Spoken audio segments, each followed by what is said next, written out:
Tech Addicts 2025, Episode 14, Homegrown Hi-Fi.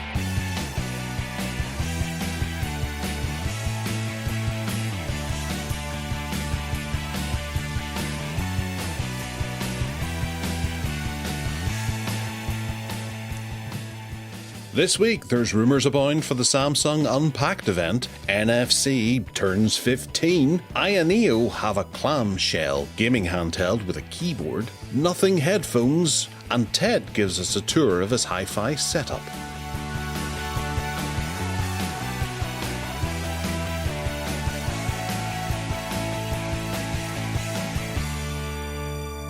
Hello and welcome to the Tech Addicts podcast. I'm your host, Gareth. And as usual, I am joined by Mr. Ted Salmon. How are you, Ted? Hello there, young Gareth. I'm all right, thank you. This sounds a bit like whatever works now. I'd like to report how dreadful this bloody weather has been, though.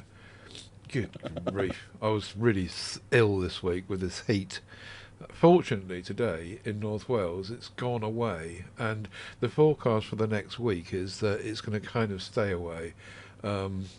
But I was just so unwell, and even my dad was unwell as well, and he's usually fine with the heat. It was just so, it was muggy, and it was all the humidity. It wasn't just direct sunlight. It was just awful. I felt really ill. I dread to think what I'd be like if I lived in bloody Spain or something. But apparently you've still got it there today, haven't you? Yeah, it's roasting here. I'm sitting in a T-shirt and shorts. It is raining outside. It is absolutely well, it was hammering it down there, which I thought would cool things down considerably, but it hasn't. And it's showing that it's 24 degrees currently, which isn't too bad. I think it went up to 27 on Thursday, 28 for some. Here, I know that where some places in England actually saw 34. Yeah. Which would be, that would be you melted completely, wouldn't you? Yeah, dribbling under doors. I don't know more what so than usual. I don't know what I would do if the heat got as far as North Wales routinely. I'm not sure. I would just have to invest hugely in air conditioning, I think, and hope that we don't get power cuts. I'm going to be dreadful as I get older, I think. Oh dear, what a prospect! I'm going to move to Reykjavik. Oh, right, okay, yeah. Well, they have volcanoes, and they tend to be quite warm. Whoops. Perhaps Antarctica? Alaska. Alaska's nice, yes. Although you do get the permanent daylight and permanent midnight, don't you? Yeah, that's true. Be all right in the winter. Yeah. Well, I think we've got a couple of little bits and pieces to chat about before we get into the news. I think first thing we should do is plug your new podcast, Ted. You're doing a Camera Creations podcast. Do tell. Well, yeah, at the request of the members of our Camera Creations MeWe group, which is a select small group of people, really, who are really enthusiastic about photography not using phones, which everyone in the world seems to be doing now. And we wanted to hold this kind of flag up to, hang on a minute, cameras are still out there. So we all decided, the group of us, we would have a go at doing a podcast. I don't know how long it will last, and I'm not sure. That we've done one so far. We're doing another one this week coming. I'm not sure how long it will last, so I didn't want to invest hugely in the infrastructure of it. So I put it out there on the back of our Whatever Works infrastructure, because that's already in place and it won't cost any more money. So if anyone wants to find it, the route is via Whatever Works, at least at the moment, before we see what legs it's got. And yeah, we had a nice chat on the first one. A few people turned up. We exchanged experiences and yarns. And as we go forward, if we continue, we'll get a more thematic approach, I think, and start to dig into some topics. But yeah, there it goes. On the back of Whatever Works, Camera Creations. Terrific. Well, I have a suggestion that's just hit me. We're only doing 4 podcasts in this month. We still have another week to go. I am disappearing off to Norway for a week on a cruise, and we'll be away next Sunday. But I was thinking if you were to send me the podcast, I could put it out on the Tech Addicts feed as well and see if it could pick up a little bit of traction for the missing week and inform those listeners on Tech Addicts of it. And we'll put some links in the show notes and things like that so they can go to it from then on. Almost like a demo podcast for them to tap into. Well, how frightfully generous. Well, yeah, that'd be fun. And give people something to listen to whilst I'm away, and for them to realise that, you're the main man here. I'm just the annoyance that they have to sit through. What utter balderdash. But, yeah, I will. I will. I'll send you the MP3 when it's all done on Thursday. Cool. And I'll fire it out on the Tech Addict. So next week, you will get a podcast, but it won't be Tech Addicts. It'll be an exclusive to Tech Addicts from Ted's Camera Creations. Hurrah! Cool.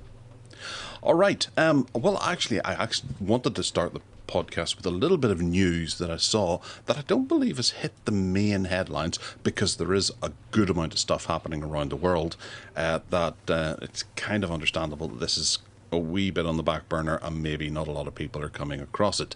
But Tech Radar and a number of people on Reddit have been discussing how researchers have discovered a massive data breach that contains approximately 16 billion records scattered across 30 databases. The breach is believed to have been the result of info-stealing malware used by cybercriminals. The databases included sensitive information from various different services, including Google and Apple and various VPN services. The breach has highlighted ongoing issues of unprotected databases and the need for various organizations to secure their data and tighten things up. Ted, did you hear anything about this at all? Well, yeah, I did. I kept seeing it go through my news feeds, but to be fair, I didn't do anything about it because, to be fair, I see stories like this every day virtually. From various websites that are, the first to jump on scaring people and trying to cause, concern in the public and clickbaiting people. And so I didn't really take much notice of it. But from what you're saying, perhaps I should have done. Perhaps this is different and we should be concerned about it. I don't know. Well, I did have a bit of a dig into some of the Reddit threads, and people were saying that if you've got two-factor authentication set up, then you shouldn't really worry about it. But just for tidiness, it might be a good plan to change your password on the likes of Google, Apple, a VPN service that you happen to be using, GitHub, Telegram, and more. They're going to a full list of what's there, but then it's so large that it's probably impossible to list them all if there's 16 billion passwords. Yeah, I've got two-factor authentication switched on Google, which is the only one I'm really concerned about. I have got an Apple account, but I never use it, and there's no data in it as far as I'm aware. But what we want, I suppose, is a proper list of the 30 services, so you can actually make an informed choice about whether you need to do anything or not.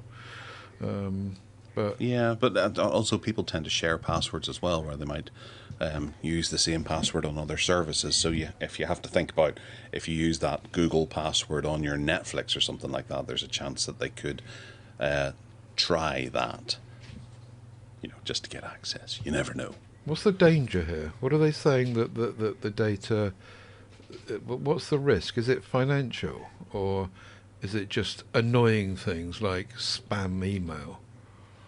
I don't think they really suggest too much what could happen, but it's one of those things that just comes along to tell you that you need to regularly do this and safeguard your passwords in such a way. I regularly use that website. Have I been owned or whatever it's called, just to see where I stand in data breaches.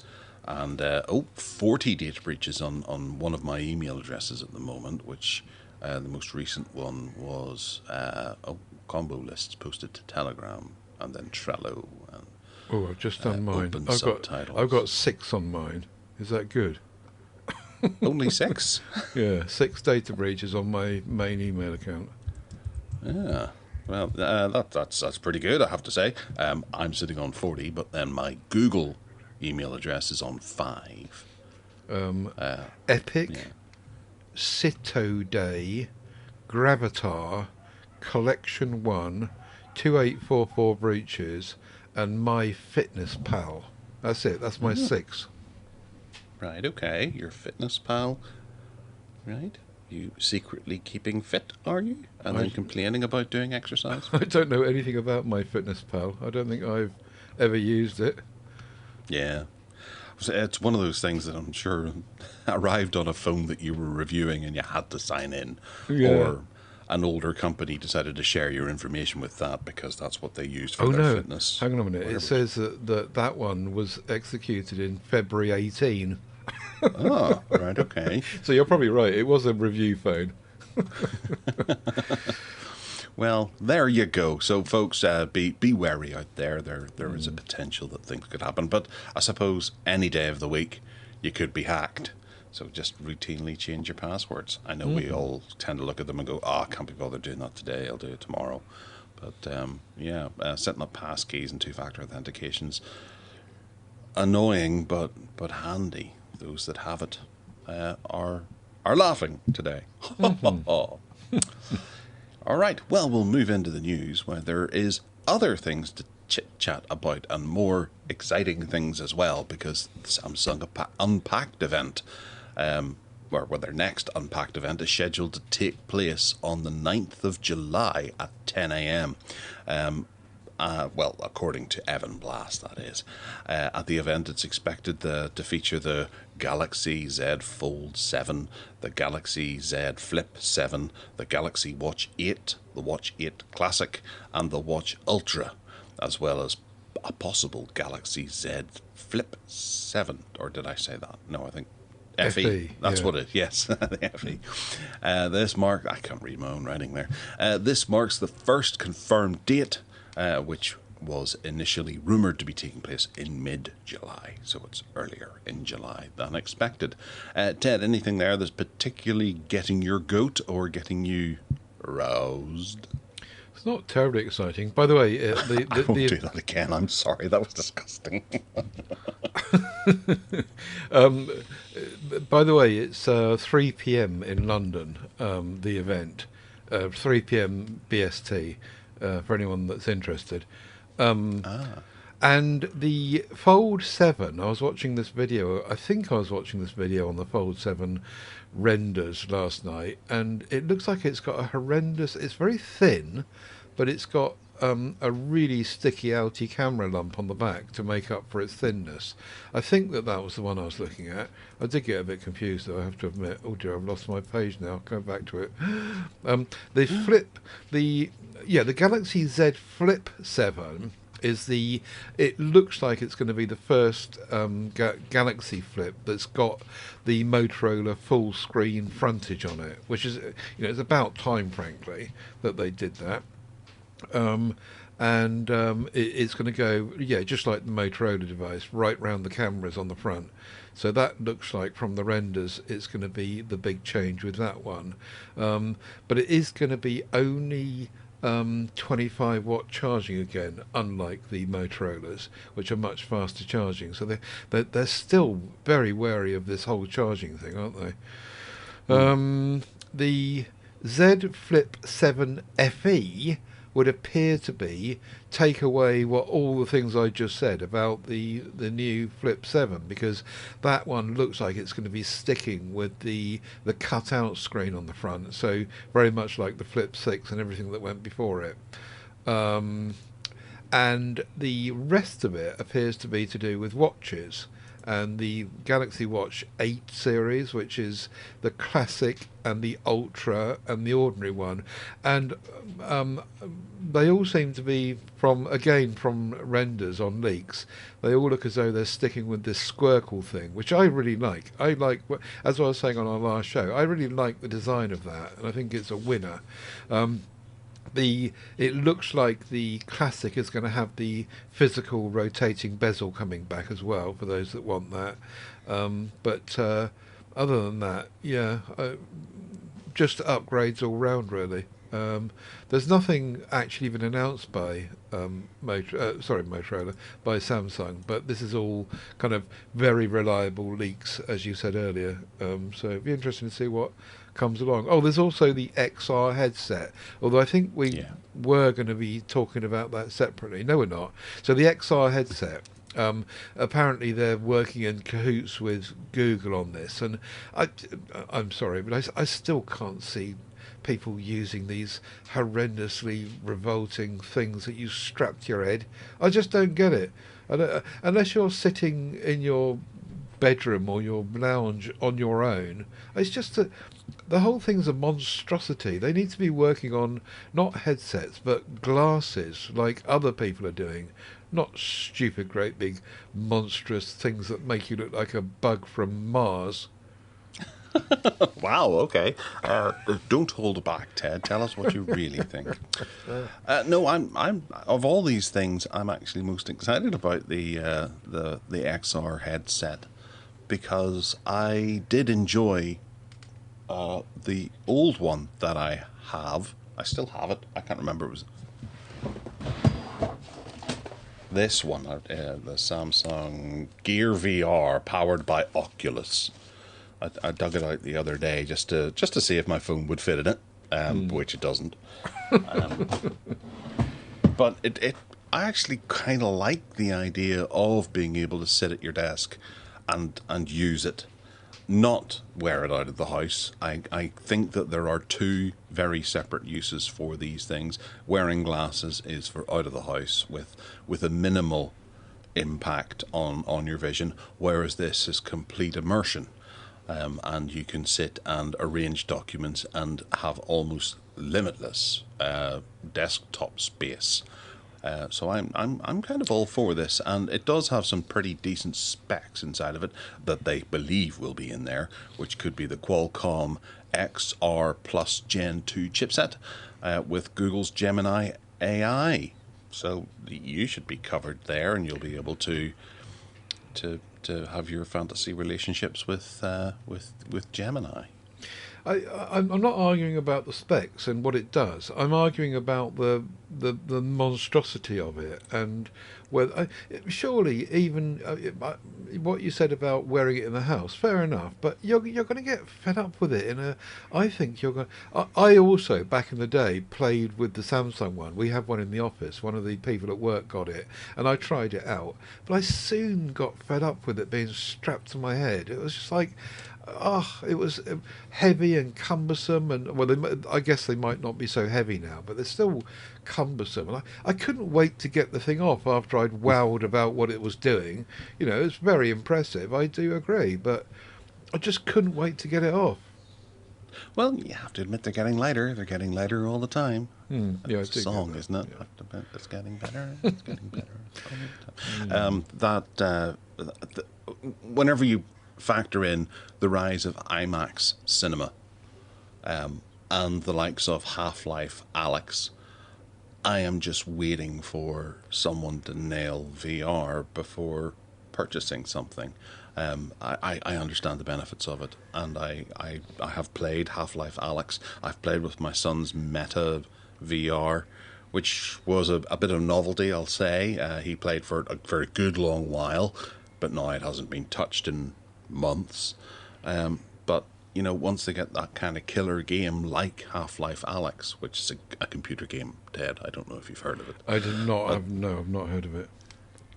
Playing something like that, you really feel the benefits of playing a VR game, and then sitting down and watching an IMAX version where you just sit back and your entire vision is enveloped by the movie that you're watching. It's stunning. It really is. And I want that to become something that I can do in my home, not on the bus or on the plane. I don't want to be those wankers, but sitting on my own sofa and enjoying that. That's what I want to do. Yeah, I agree. But then an hour and a half later, you'll just be fed up with it on your head, and you'll want to take it, I reckon. You're not going to sit there. You see, with earbuds or whatever, I can, or headphones even, I can have those on all day, and I've got that they're light and you don't know you've got them on most of the time. I can just wear them all day, but with a thing that's strapped to your eyes, and you got to go and make your lunch, and you got to go and put a cup of tea on. Well, you can take them off. It's not like you take your TV with you to make your lunch. You pause whatever you're watching, you get up and walk into the kitchen. But you can take your headphones with you and your earbuds. They just stay in. You get on with your life and do what you're doing. I think they're just very intrusive, these headset thingies. Anyway, that's just my humble opinion. Well, then, they're not for everyone, but I will certainly give them a good shake. Mm-hmm. Yeah. All right, coming up next is NFC 15. The NFC Forum has introduced version 15 of the NFC standard, which offers like an improved range of and some features. The key upgrades here include an extended communication range of 2 centimeters, which is up from 0.5 of a centimeter, so people can get your wallets without actually touching your bum. And it's got support for Digital Product Passport, or DPP, which is it's like a new standard that enables faster, more stable contactless payments with smoother interactions on public transport and easier wireless charging alignment. The NFC Forum assures that the new standard does not compromise security and remains a proximity-based feature. Ted, are you going to be using this? Beautifully summarised. I couldn't have done it better myself.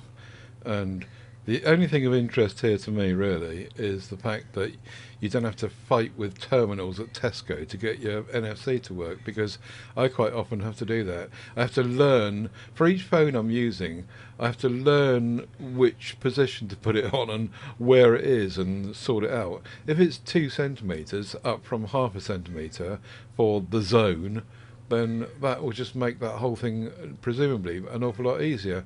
Now, whether you've got to get new hardware for this to work, I'm guessing probably yes. I can't imagine that it's not going to need... It's only going to be available on new devices, isn't it? I can't imagine the existing hardware being upgraded. Anyway, it doesn't mention that at all. But that's the big one for me. As far as Digital Product Passport goes, I've no idea, never heard of it, so you're on your own with that.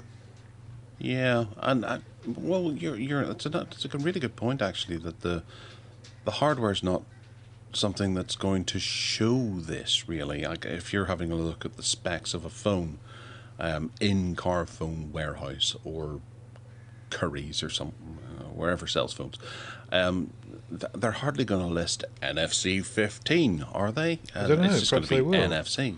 Let's so see. You're going to have to do your digging to see whether or not you're getting this or not. If you look at a listing on GSM Arena, for example, it just says NFC. Yeah. But if you let's ask Gemini and say, what version of NFC does my Galaxy phone use? Because I didn't know there was a version. It's not telling me which it's not giving me a name, but which number version? GSM Arena just has NFC yes or no. Yeah, that Gemini basically doesn't know. She's a bit daft. She does know that NFC release 15 is coming. That's encouraging, isn't it? Yeah. So are we currently using NFC 14? Except that no one's actually saying that. I don't know. Wait a moment. Would it not also have... These are two interfaces that go together and beep to each other and send information. Would you not need to upgrade the other pad on, say, the Tesco terminal that you happen to be doing? Yeah, probably. Or is it up to us to if you want NFC 15? It's not clear, and you and I have not done our homework. People have come to expect this of us. Yeah, they can't be they can't be disappointed then. Mm. Yeah. There's no information as to whether or not the actual Tesco interface will need to be upgraded in order to accommodate this. So if you end up going up and getting NFC 15 and scamper up to Tesco, really excited to go and buy one of your Jazz mags, you could end up not still having to go half a centimetre. Yeah. Because Tesco haven't upgraded. I'm gonna look a bit. Now we've had this conversation, I should look a bit deeper into this and try and find out if we're currently using NFC 14, or perhaps we're just using NFC nothing, and for some reason they've chosen to use the number 15 now. Or maybe it's a 1.5, but the dot wasn't quite obvious. Yeah. Okie dokie. Well, let's move on to a bit more fun of a topic. Fun topics, yes. Ioneo. Ioneo have revealed a new variant of their Flip 1S clamshell, which is a gaming handheld system. This is the Flip 1S KB. KB standing for kilobyte? I don't know. Possibly. That'd be nice. It features a physical keyboard. Oh, there's the KB. and larger function keys. The keyboard layout has been updated with prouder keys and a new design. The KB shares the same AMD Ryzen AI 9 HX370 APU as other high-end gaming handhelds. Yeah, that's the one to have if you're going to have one. Ioneo have hinted that this is going to be an end of June release, but there's no pricing yet. What do you think, Ted? This is a good-looking machine. It absolutely gorgeous, and it just takes me straight back to Scion days. I'm not bothered about the gaming, but if this thing, the hardware keyboard is just, if a device came along that was big enough to not have crunching your thumb keys on it, so they were actually big enough to use, I think I'd be all over it. Even though I don't personally have a use for it, but it's kind of gadget lust. It would be just lovely to have it and to be able to play with it. But I wouldn't want the one without the keyboard. You can have that for your gaming. I'll have the one. I'll put Windows on the one with the keyboard, and or Linux. I don't mind. Either will do. Well, yeah. Looking at it, there is a Windows button on it, so yeah, it's very much going to be a Windows flavour. But I imagine that there's going to be all kinds of versions of Linux and things like that are going to be shoehorned onto here, whether it be Banters or SteamOS or something like that. Is there a size? How big is it? There's no sizing here, is there? No, there's not. But the 1S is out, I believe. So I could have a quick look and see what the 1S sizing is, or the 1S DS. Which is the one with the dual screen that might currently be available. But again, as you say, we're not very good at doing our research on this show. What about the 1X Fly F1 Pro? Is that complete? Oh no, that's completely different. Forget that. Yeah. Anyway, well, there's the Flip 1S, which is currently on Kickstarter. Okay. No, Indiegogo. Sorry, Indiegogo. The point I'm making, though, is that by knowing what size it was, we would be able to see how big those keys are and whether they would be useful or just useless in terms of here you go. Typing. You could go by this. The larger screen that flips up is 7 inches. Oh, right, okay. It's a 144 hertz OLED main display, and then the other smaller screen is 4.5 inches. So the keyboard will be 4.5 inches thereabouts. Right, okay. So 4.5 inches will be about that size. They're going to be still really crunchy small keys, aren't they? They're not going to be Scion 5 size keys by any stretch. No, but there is a thing called a laptop that you can buy. And it's got a keyboard that's generous. This is just gadget lust. It's just like a lovely, dinky little, old-fashioned almost idea and thing, and I want one, Yeah. Well, I'm sure that you also want the Nothing Headphone 1 which images have leaked. They're set to launch their first pair of headphones on the 1st of July, I think it is. The design of the headphones have been leaked just the other day, and they've got like a retro futuristic, almost cassette inspired look with a rectangular base and a transparent kind of oval island connecting with the headband. The headphones are expected to be acoustically co-developed with KEF, which is an audio brand that I can't think who that they actually are, but perhaps you know. They're from Scandinavia, aren't they? I think. Right, okay. Scandinavia. But they should cost around about £300 or $310 or €300 when they're released on the 1st of July. Very nice. You going to get a set? Probably not, because I've got so many pairs of headphones. I don't need them. But if I didn't have loads of headphones, I like the styling, and it's just typically nothing, isn't it? The company are out to make bold statements, like they've got Johnny Ive in the back room doing it for them, and it's just whenever Nothing or CMF put something out, it's going to be different and interesting and not boring and the same as everyone else. And I don't know, it might, the novelty of the look of it might wear off very quickly, and people are going to look at you and think you're an idiot probably. But I just like anyway. Yes, I just like the fact that it's something different, and it's just not the same as everything else. So kudos to them, I say, and I hope it sells well.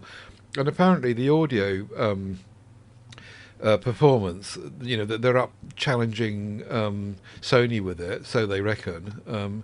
It'll be interesting to see. I quite like the clear one. If you look down the page, there's different colours that have been leaked, and the clear one, like the clear back of the Nothing phone, that's very nice. Those two dots that make it look like a cassette are actually also consistent with the two cameras now on the back of the 3 Series Nothing phone as well, which is quite dinky as well. I really like these, and I wish I needed them.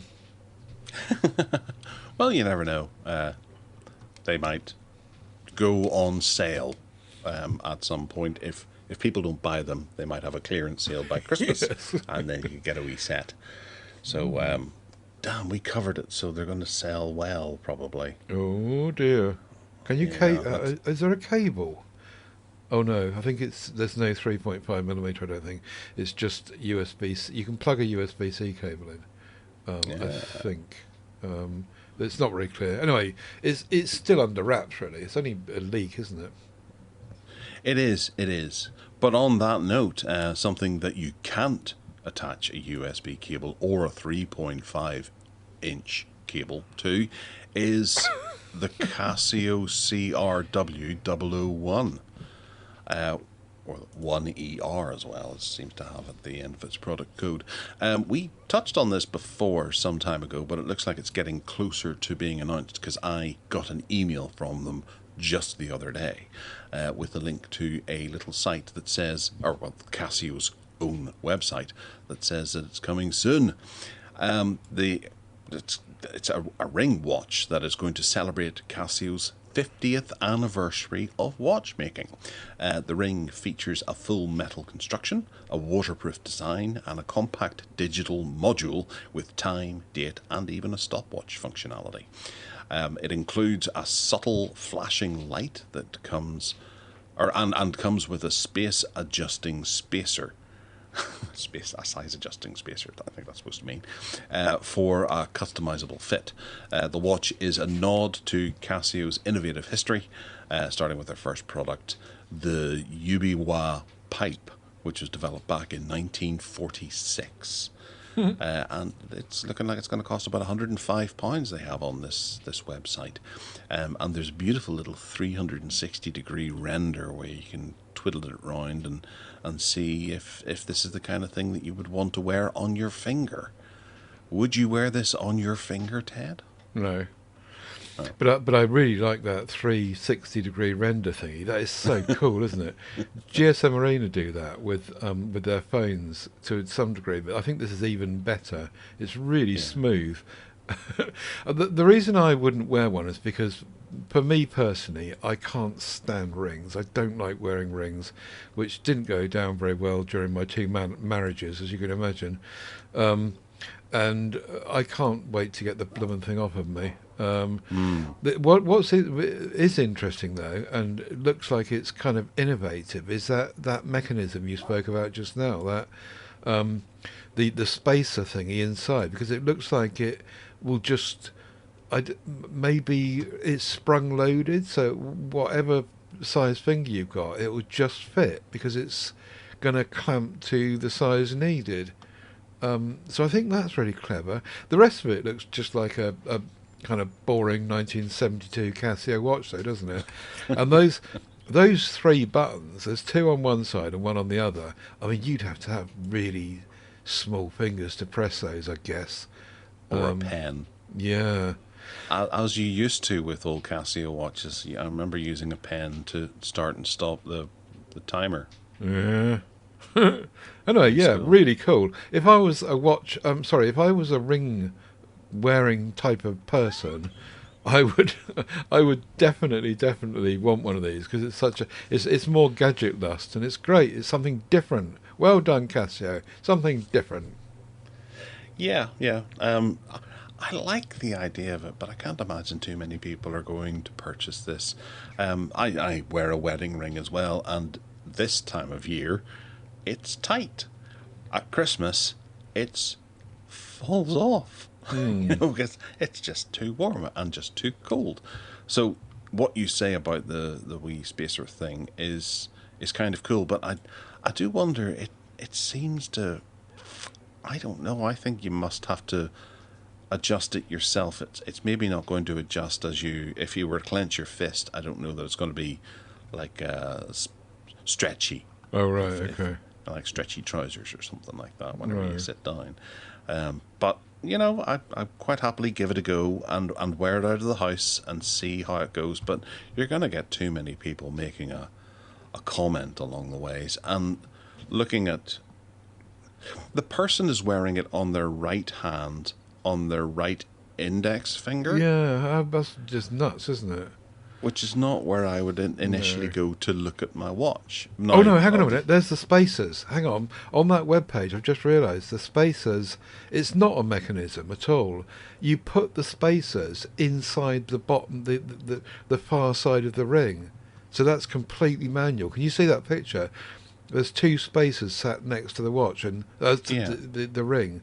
So it's not a clever mechanism like I described at all. Forget everything I said about that. And wearing rings on index fingers, I just think is stupid. Oh, I see. Right, so you slip the spacer in December to click it out so that it doesn't fall off quite so easily, and then take it out during the summer. Yeah, that's it, I reckon. Yeah. Right, okay, we'll go with that.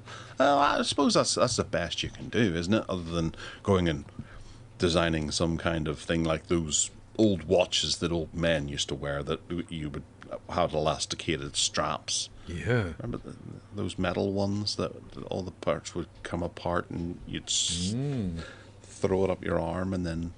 I'm going to patent my idea, though, if no one else has thought about it. A sprung-loaded spacing mechanism inside the line of the ring. That's mine. You heard it here first.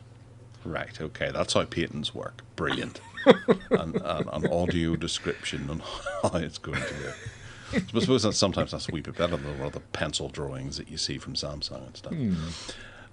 Well, yeah, I don't know that I would wear it, but it would be a novelty to give to someone. What is this thing about index fingers, though? Because, you're right, all the pictures on that website are all of the person wearing it on their index finger.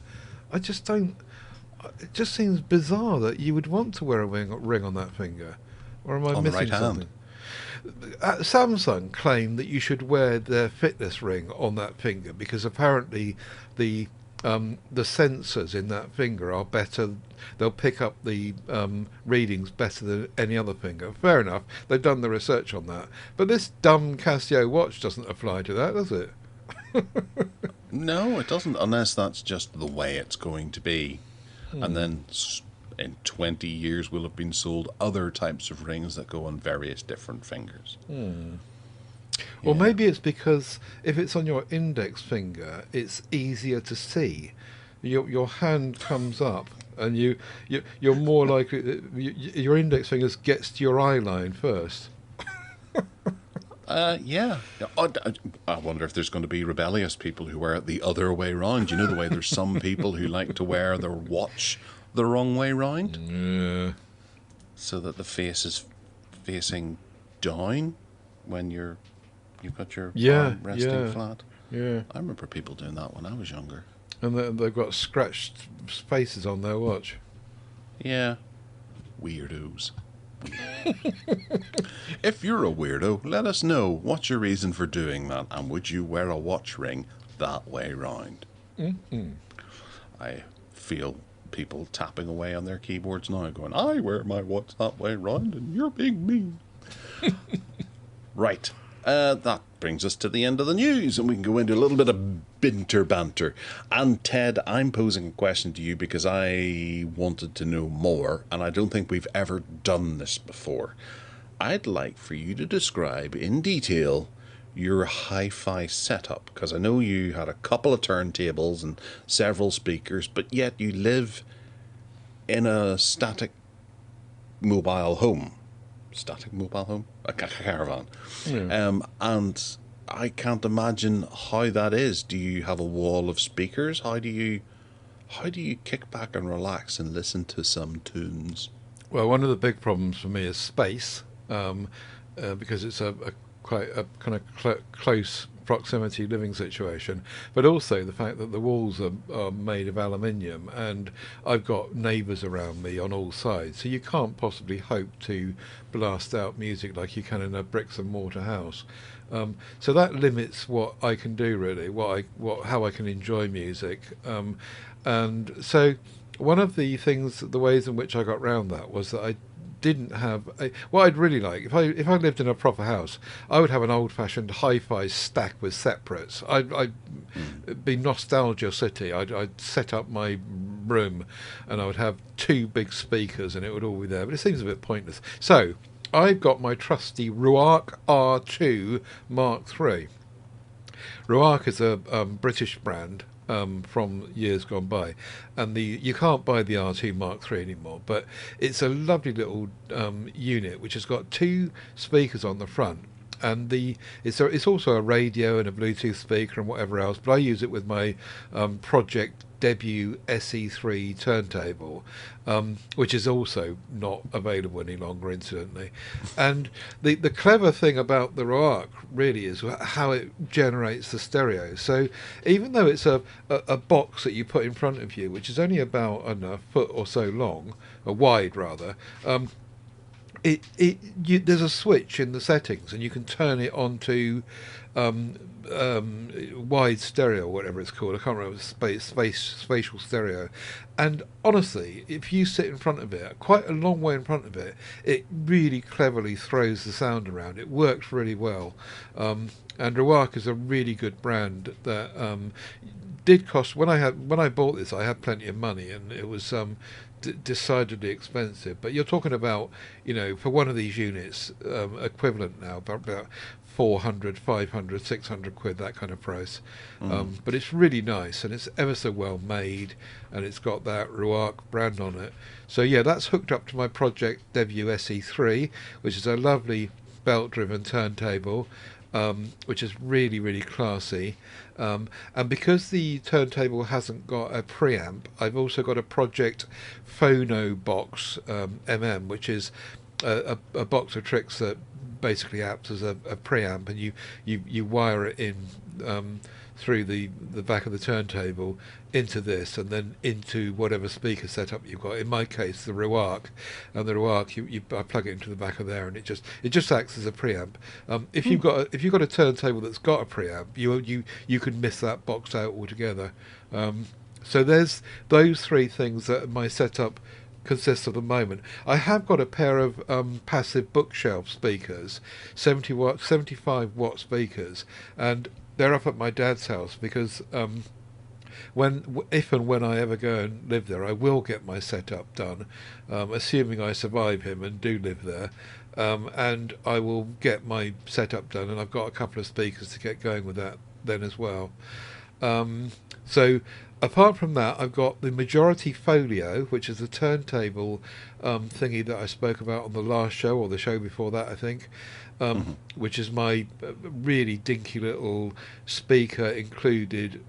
It's basically a bedroom record player, and it's great. It's like going back to 1972, really, when you live in your mum and dad's house and you've got a record player in your bedroom, and it's got speakers built in, and it works really well. But if you want more on that, go back, dear listener, to a couple of shows back, and I bang on about it in there. Also in my bedroom, I've got the Super Signal Revo. Again, you can't buy it anymore. Really classy bit of kit this is. It's just lovely. It's beautifully designed in the style of the Roark, really. So I think it's another British make. And again, when I had money, I bought this. They're about 300 or 400 quid. And it's a Bluetooth speaker as well. And you can't believe the sound you get out of it. It's so bassy. You think, what on earth is inside this thing to create the sound? Really nice, but it's also quite dinky. You can buy it on Amazon. You can? Yeah. Is it still £300 or £400?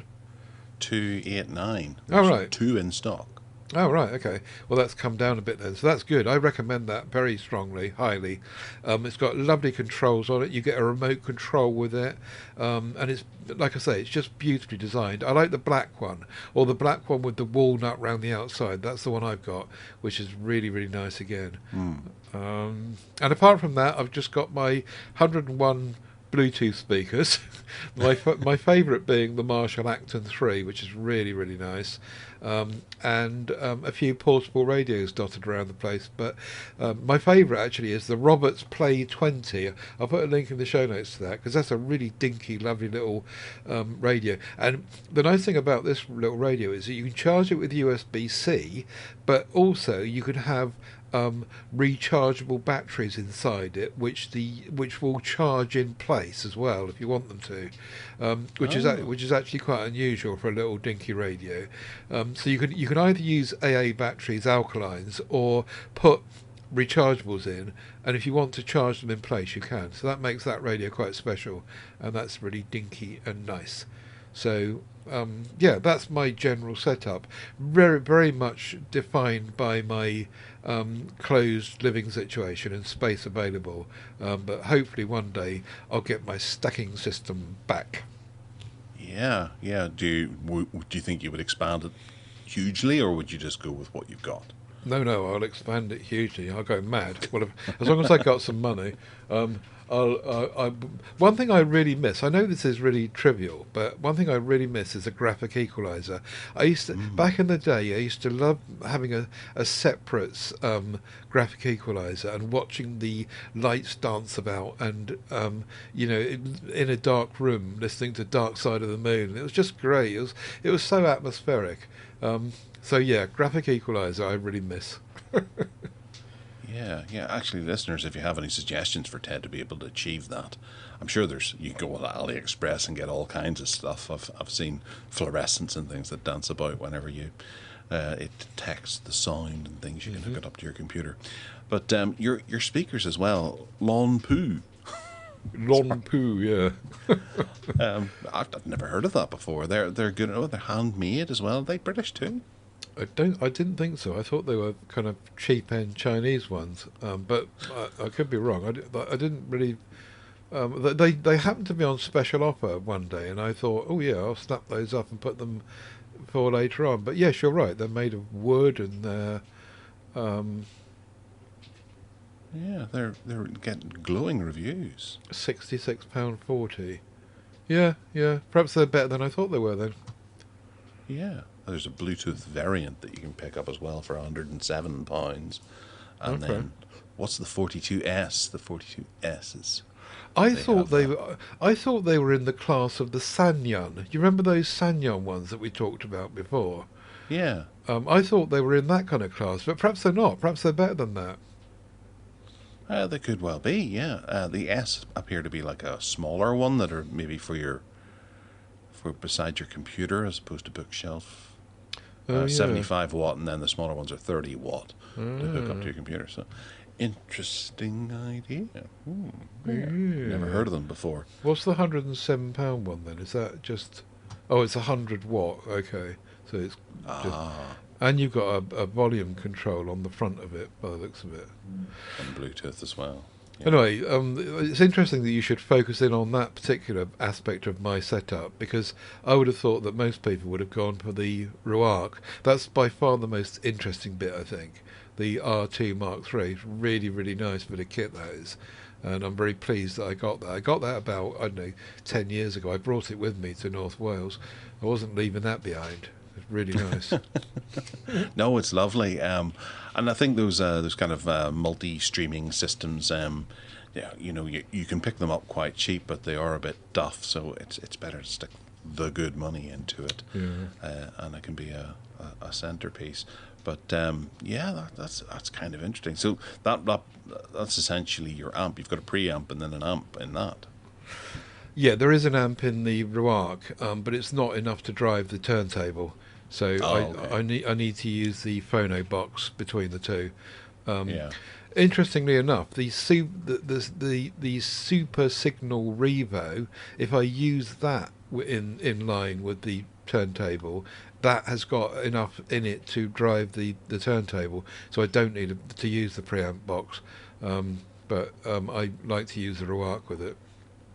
Yeah. Oh, that Revo's nice looking as well, with the big knob on top. Yeah, it's really beautifully made and designed, and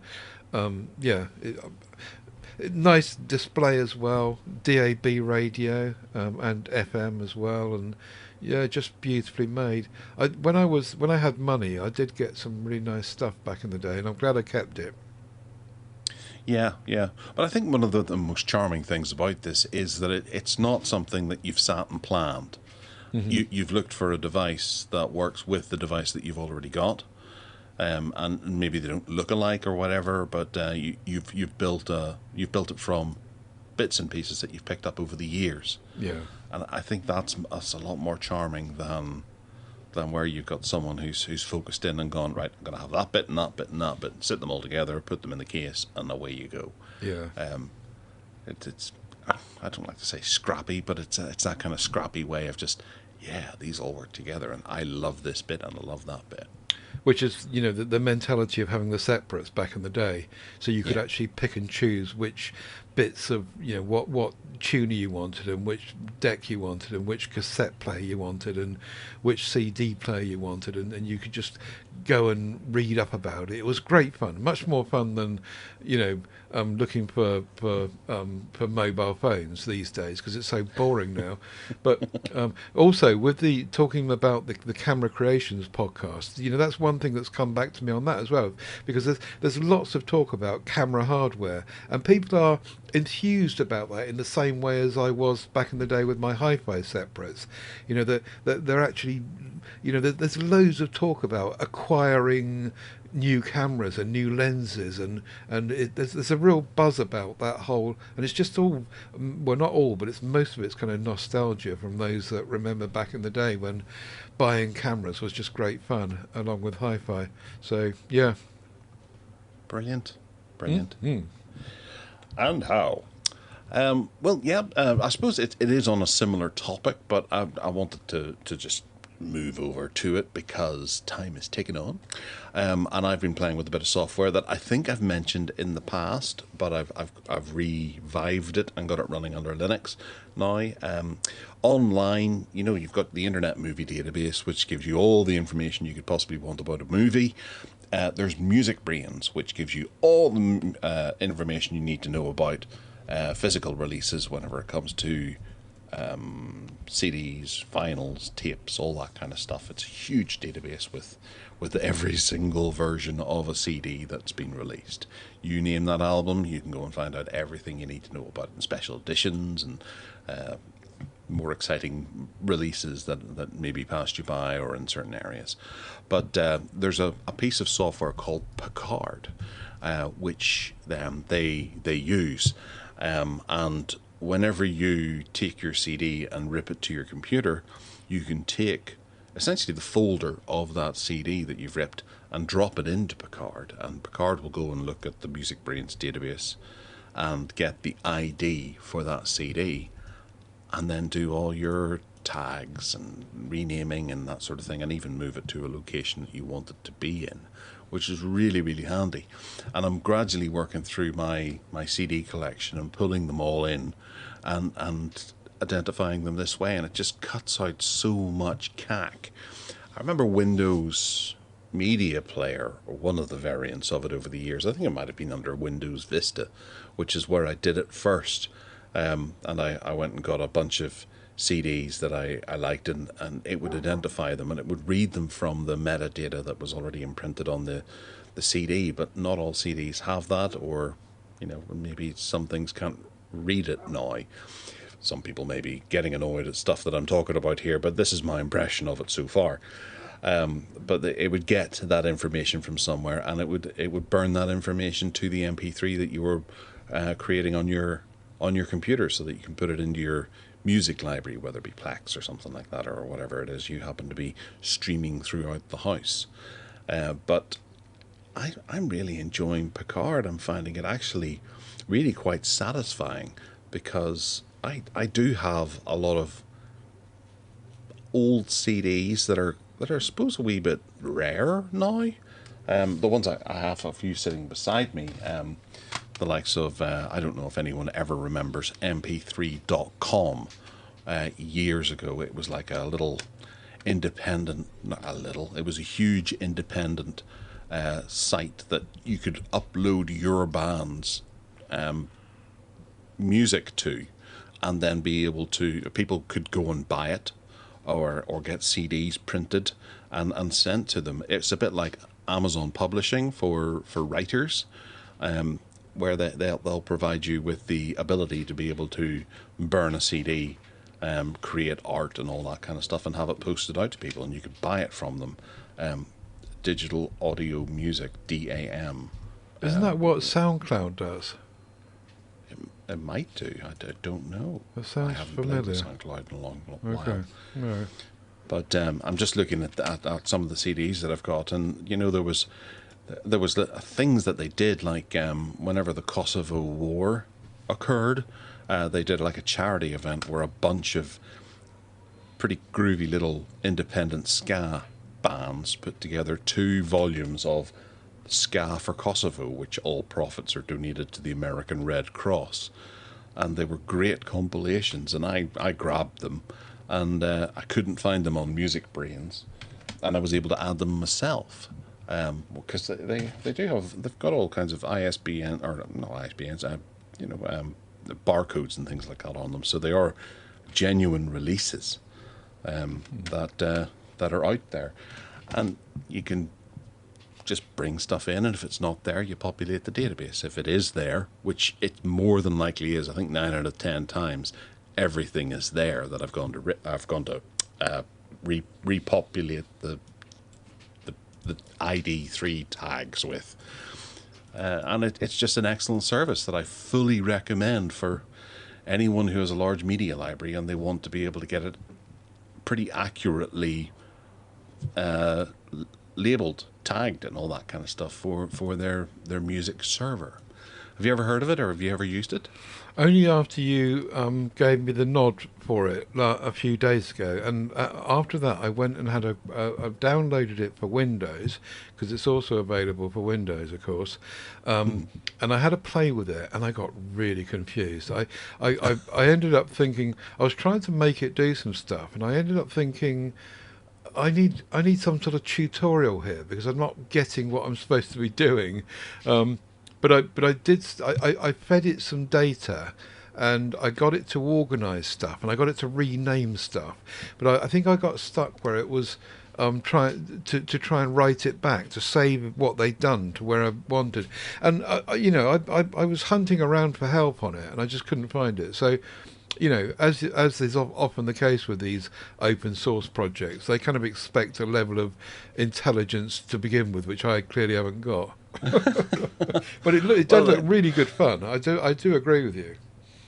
Well, there's a good few guides on YouTube of people showing you how to use it, but I think most things are turned off so you can't mess up your audio collection, because I know there's going to be someone out there who goes, oh wow, this renames all your tracks and makes them all accurate, and goes and dumps their entire music archive into it, and then presses do, because there's look up and there's scan and then there's save, and you hit the look up button, it goes and finds out what it is. If it can't find it, you can hit scan and it'll do like a deeper check, I think.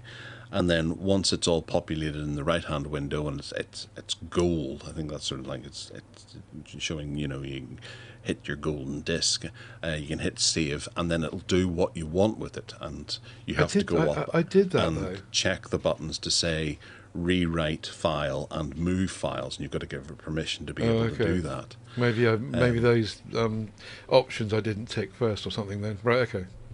Yeah, but there are some good guides on YouTube as to how to use it. And it's exceptionally powerful software, and it makes things look all neat and tidy. And I'm dead chuffed with it. I heartily recommend it to most people who would give this the time. Cool. All right. Well, we'll move into the bargain basement and chat about bargains.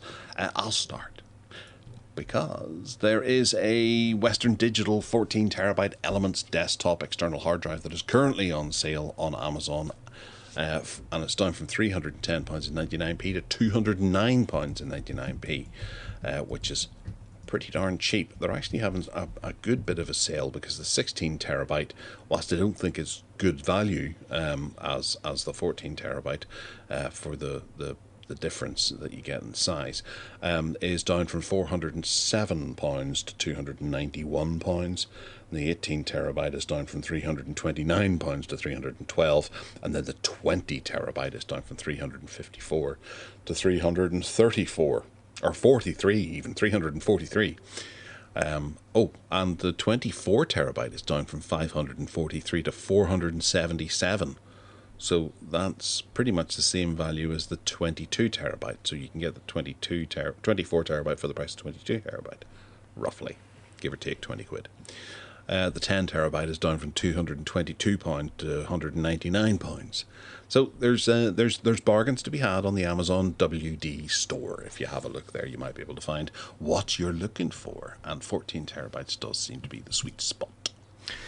It's interesting how the Northern Ireland and where I am have different stock levels, because the 14 terabyte one is showing here as currently unavailable, whereas the 16 terabyte one is the same price as you're saying, but that is available. That's the one I've got instantly. I've got the 16 terabyte one, and I've had it for some years now, and it works beautifully well. Never a problem. But yeah, the 2 terabyte and the 14 here are showing as unavailable. Very odd. Oh, right, okay. Don't know, 14 terabyte. It's showing us within 3 to 7 months. Oh, right, okay. So they must be running out of stock. Maybe there's a couple somewhere. But the 16 is probably the next best value there, I think, isn't it? That's not far off being the same. Or the 24. Yeah, the 24 is lovely. I grabbed one of those and shucked it and stuck it into my NAS. Yeah. Nice. Okay, what's next? The Jisoo Life portable handheld fan. I bring this up. It's a bit of a whatever works item, frankly, but I got it out again this week, and it reminded me of how good it is. And it is reduced at the moment from 70 quid to 56 for the metal one. If you want the resin one, which is what I've got, it's £53, so a few quid cheaper. I'm not sure why they do metal ones and resin ones, but anyway, there you go. 5,000 milliamp hour battery, charges with micro USB-C, which is great, and the only thing against it is that it's really noisy. When you put it on 100% power, it really is noisy, but it blows air. I don't know where it gets the cold air from, but it really does make a difference when it's piping hot. Most fans you get just blow hot air around, but this one just seems to conjure colder air up from nowhere. So yeah, recommended. Right, okay. I'm just having a look into that. I think initially I thought resin and metal might be just the weight difference, but the resin one seems to be 5 watts, whereas the metal one is 18 watts. Oh, is it? Oh, okay. Yeah, Ah, so it's the metal one's more powerful, is it? seems to be, yeah. Ah. But yeah, 56 quid for that looks pretty good. Does Yeah, indeed. 18 watts. Yeah, unless that's a typo. 5 watts. Yeah, yeah. Perhaps you're right. Perhaps I should have got the metal one then. Anyway, yeah, it's a lovely little fan. Works really well. Yeah, yeah, nice. I like that. Right, okay, next up is anyone who's going on holiday might need some of these. It's a 2-pack of 40-watt USB-C fast chargers. They are 4-port multi-chargers in a UK plug form that have dual Type-Cs and dual Type-A's out the bottom. Just having a quick look, there's power delivery 20-watt USB-C 1 and USB-C 2, and then there's 3.1 amp USB-A 1 and USB-A 2.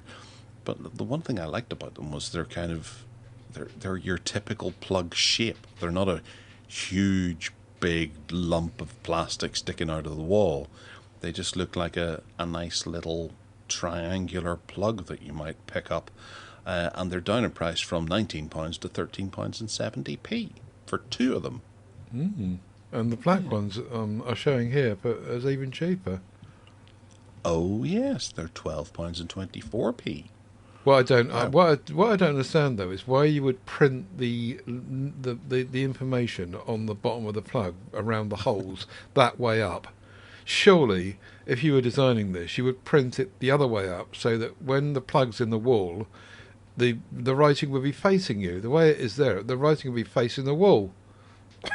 Well, given that both USB-Cs and both USB-As do the same thing as each other, or as not as standard, but as the other USB, you only have to remember 2 things. Indeed. Yes. I'm nitpicking. And generally, they're plugged in down close to the floor anyway, so you're going to have to crawl around in order to see them, regardless of where they're printed. Fair enough. Anyway, yeah, good prices, nice little devices. I'd never heard of the Elgato Stream Deck Neo, I don't think, or the Neo range of devices. And there's a couple of offers going on here. The Neo, which has got 6 buttons on it. It's like my Stream Deck basically, but it's got 6 buttons on it and a little display, which is apparently assignable to be a 8 clock. buttons, is it not? Is it 8 buttons? Yeah. And it's assignable to have it as a clock or a readout of information or whatever else. I'm not sure if I was aware of that. Anyway, that's been reduced from 100 quid to 60.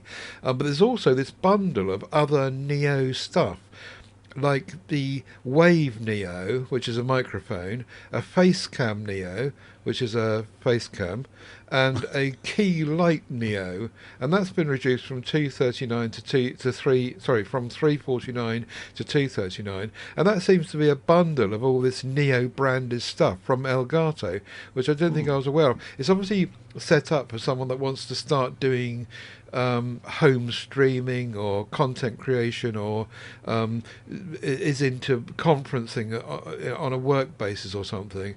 And it just looks like a nice little kit, I thought, for someone that hasn't got any of those bits. But if you don't want all that, then you can just get the press button one, as I say, for 60 quid. I wonder if you can buy that light. You can buy that light on its own. It's 60 quid for that Key Light Neo. Right. Seems a bit much. I was thinking it was going to be 20 quid or something like that. But, oh no, it's got functions and buttons and twiddly knobs and stuff on it. Because I'm using Teams more and more often, and where my laptop is at the moment or my work laptop is a bit dark, so I'm having to plug in some lights around it in order to illuminate my face, much to the horror of whoever is having to watch me on it. But that That's an interesting bundle. It is. It's kind of nice. But I do like that wee Neo. It's very dinky, and I've seen that that you can get a 3D printed pop-out drawer that you can attach to the underside of your desk, and then pull it out, and it pops up, so you can press buttons and then push it away again, which I think is really quite cool. So that would help you achieve that if you needed to. Yeah, I like the little display at the bottom, which is by default it looks like it's a clock and day and date, but apparently you can change that to kind of do what you like and use it as a monitor. I'm not sure what the two little lights are either side of it, but I haven't done my homework. That's power for the course. Right, next up is a bit of a novelty that I thought might actually work again for people going on their holidays, especially if you bought those plugs before. This is the Anker USB-C cable, but this is different. Hang on a second, that links to the 4-foot one. This is a 6-foot one. This is a 6-foot 2-in-1 Type-C cable, where it goes from one USB Type-C and then it splits out to two. Ooh. So you can charge two phones from one USB Type-C port. Cool. It's kind of swanky. Yeah. It's 140 watts max fast charging cable, and it's down in price from £22 to £16, or £15.98. The 6-foot one, that is. The 4-foot one is still 20 quid, but that's so cool, and it's braided as well. That it looks the part, doesn't it? That's in my basket now. Well, it's Anker, so you'd expect it to be a better quality than what else you get, because there are other ones that are available from strange companies that you haven't heard of, maybe on Amazon. But I thought this might be quite cool to take with you if you need to. Say you're on a plane and they only have one USB between the two of you. You can plug this in and charge both phones, provided it's powerful enough to be. Or if you've got a computer like me that's only got one USB-C in. Very good point. Yes, and sometimes you have one USB-C on one side and one on the other, which might be a logistical nightmare for some people. Very nice. That's in my basket for consideration. You'll have to let us know if you go for it then. Okay, and the last one is the Motorola Edge 50 Ultra, which I know is last year's model, but it was starting off at £1,000. It latterly came down to $649. It's now $599, and they're offering me 12 months to pay it over. It's so tempting. And it's last year's model, but it was the top end, the proper flagship model of last year's range. And I think that's a bit of a bargain. It's a really nice looking device. I never had one into review. I had the Edge 50 Pro, but the Ultra has got better cameras, and it's got a slightly better chipset. And those 12 months offer's gone away, bastards. Good grief. Yesterday they were offering 12 months on that, and I thought, ooh, that's tempting. I'm not going to pay 600 quid up front for it, though. Ha! Well, whenever you're this close to Christmas, why would you bother? Anyway, there you go. That was my last one, and the highly recommended one. Cool. It's a good looking phone at a good looking price. Mm-hmm. Nice. All right. Well, that about brings us to the end of the show and the season. So we will be back in August. On the 3rd of August, yeah. On the 3rd of August for another roundup of stuff that we've missed. But other than that, I hope you will have a terrific summer. I don't know where I've gone to now. It sounds a bit Yorkshire, but maybe mixed with Wales. And we'll talk to you then. If you want to get in touch with us in the meantime, you can. You can email us at gareth@techaddicts.uk. You can find me on Twitter at Gareth Miles, GarethMyles. I also have Mastodon and Blue Sky, and Tech Addicts is on those. Well, no, it's not. It's only on Twitter at Tech Addicts UK. Ted, where can they find you? at MeWe mostly, but when I'm not at MeWe, I'm at tedsalmon.com, and there's links there to all the MeWe groups and also all of our other audio podcasts. I do a bit on Blue Sky and a bit on Mastodon, but mainly on MeWe. PayPal.me/Ted Salmon is where you can go if you want to buy me a coffee and support what I'm doing, and I thank you for that.